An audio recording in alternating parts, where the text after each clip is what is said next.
अस्सलामुअलैकुम RNN news के साथ मैं हूं सानिया शरीफ। सबसे पहले न्यूज़ हेडलाइंस। नंबर 1 हेडलाइन, वज़ीर आज़म ने मुआशी टीम का अहम इजलास तलब कर लिया। वज़ीर आज़म इमरान खान ने दौरा रूस के बाद मुआशी टीम का अहम इजलास तलब कर लिया है। ज़राए के मुताबिक वज़ीर आज़म इमरान खान के ज़ेर सदारत इजलास कल बनी गाला में होगा। वज़ीर आज़म इमरान खान मुआशी टीम से मौजूदा सूरत हाल पर ब्रीफिंग लेंगे। वज़ीर आज़म इमरान खान कौम से खिताब से कबल मुआशी टीम के हमरा सूरत हाल का जायजा लेंगे। मुआशी टीम से मुशावरत के बाद खिताब का लाहे अमल तय किया जाएगा। वज़ीर आज़म ऑफिस ने मुआशी टीम को इस्लामाबाद में रहने की हिदायत कर दी। दूसरी जानिब वज़ीर आज़म इमरान खान ने यूक्रेन और रूस जंग के मुमकिन असरात में मुताल्लिक कौम को आगाह करने का फैसला किया है। ज़राए का कहना है कि वज़ीर आज़म इमरान खान ने कौम से खिताब के लिए अपने रफ़का से मुशावरत की है। बाहमी मुशावरत के बाद फैसला किया गया कि वज़ीर आज़म इमरान खान कौम से खिताब करेंगे। ज़राए के मुताबिक यूक्रेन रूस जंग के बायस गुज़िश्ता एक हफ्ते के दौरान आलमी सतह पर पेट्रोल और गंदम की कीमतों में 12 से 15% इजाफा रिकॉर्ड किया गया। दोनों ममालिक के दरमियान जंग के बायस दुनिया भर में महंगाई का नया तूफान आने का इम्कान है। यही वजह है कि वज़ीर आज़म इमरान खान इस जंग के मुमकिन असरात पर कौम को आगाह करेंगे। वाज़ेह रहे कि रवां हफ्ते वज़ीर आज़म इमरान खान ने रूस का तारीखी दौरा किया था, जहां उन्होंने रूसी सदर पुतिन से 1-on-1 मुलाकात की थी।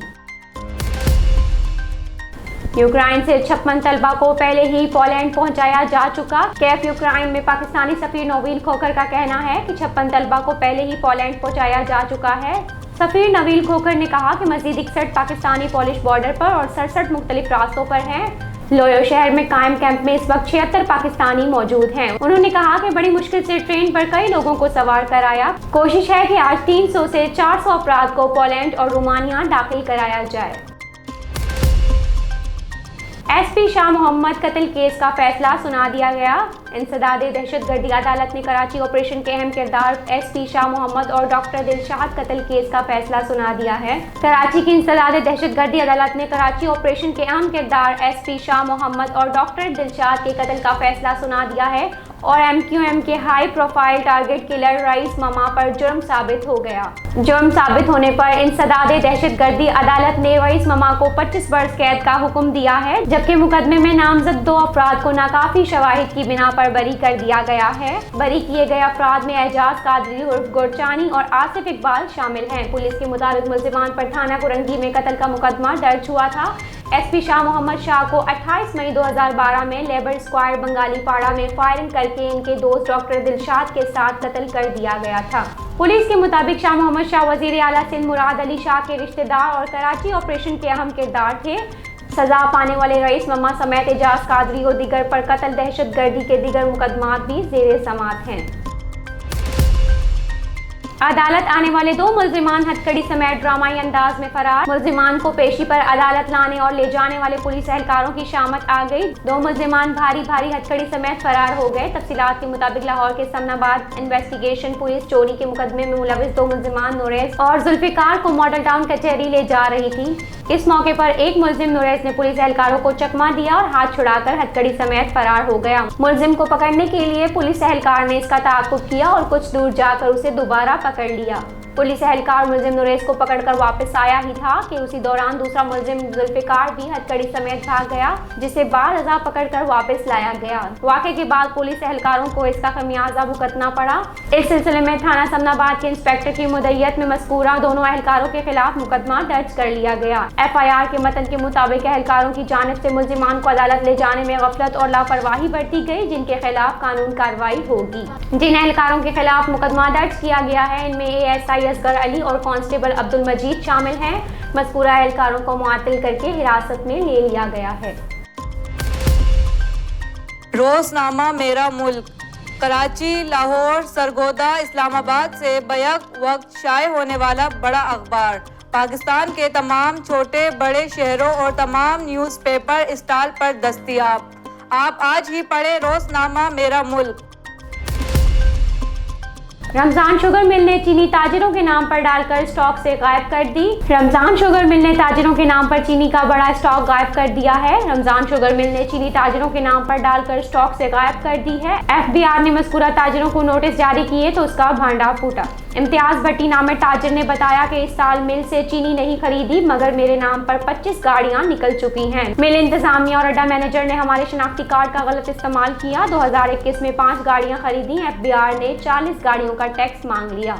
मुबशर अहमद नामी ताजिर ने बताया कि साल 2022 में अब तक मेरे शनाख्ती कार्ड पर 70 गाड़ियां निकाल दी गई हैं। एक गाड़ी में 50 किलो चीनी के 200 थैले होते हैं। हम रिकॉर्ड मांगने जाते हैं तो हमें गालियां दी जाती हैं और रिकॉर्ड नहीं दिया जाता। ताजिरों का मौक़िफ़ है कि हमने इतनी चीनी खरीदी नहीं जितने का टैक्स हमसे मांगा जा रहा है। हुकूमत और मिल इंतजामिया से रिकॉर्ड लेकर तस्दीक करें कि चीनी कहाँ जा रही है।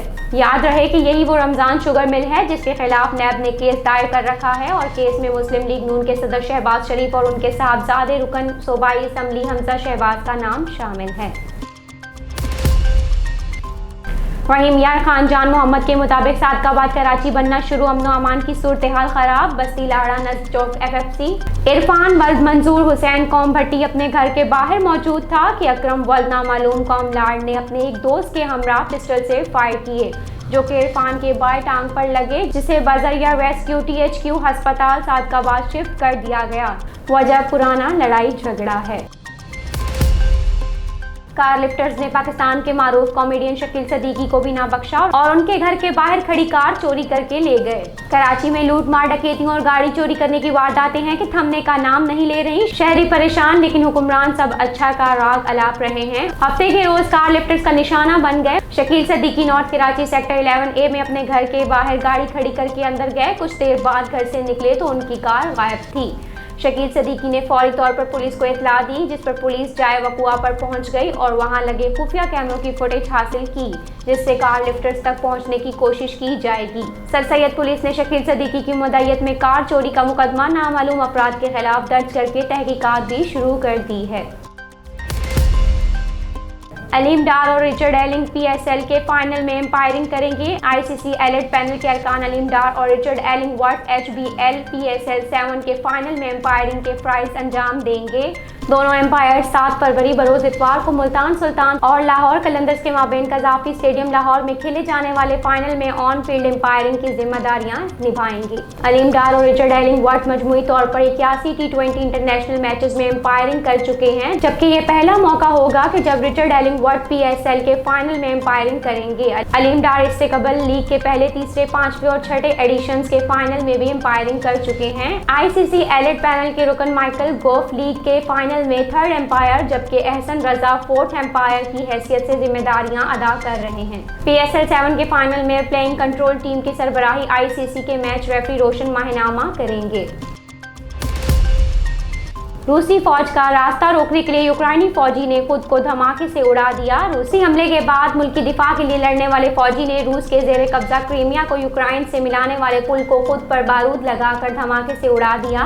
गैर मुल्की मीडिया रिपोर्ट्स के मुताबिक जब रूसी टैंकों ने हमला किया तो मैरीन बटालियन के इंजीनियर विटाली सकाकोन वोलोडिम्रोज जुनूबी सूबे खेरसन के हेनेचस पुल पर तैनात किया गया। विटाली ने अपने फर्ज निभाते हुए दुश्मन को मुल्क तबाह करने से रोकने के लिए अपनी जान का नजराना पेश कर दिया। फौजी हुकाम ने कहा कि इस एहलकार को अंदाजा था कि इसकी तैनाती इसकी मौत का सबब बनेगी और वो अपने मुल्क के लिए जान कुर्बान करेगा। ताहम इसने ये करने में जरा देर नहीं लगाई।